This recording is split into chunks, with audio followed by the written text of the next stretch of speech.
Ayan, meron tayong abundant Naruto themed items dito guys. Meron tayong all, tapos kinlassify siya guys. In-match effects, battle emote, sacred status, quick chats, at others.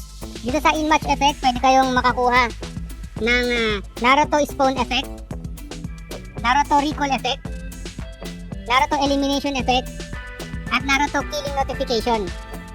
Ayan, nakuha ko na yung tatlo, kaya meron na yung mga lods. Okay, meron din tayong battle emotes. Ayan, sobrang daming battle emotes mga idolo. Ayan, pwede nyo siyang tignan yung mga effects isa-isa.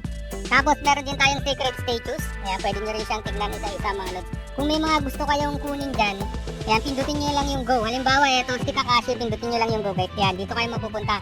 So dito nyo pwedeng makuha yung Kakashi emote na yan. Dito sa event na to guys. Kailangan yung mag-draw dito mga lods. So balik muna tayo. Meron din tayong mga quick chats. Ayan, ang dami mga lods. At dito sa others.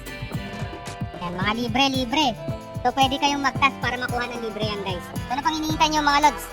Habang hindi pa natatapos ang event ni Naruto, ayan, gawin nyo na yung mga task na nakakapaloob para makuha nyo itong mga free items na to guys.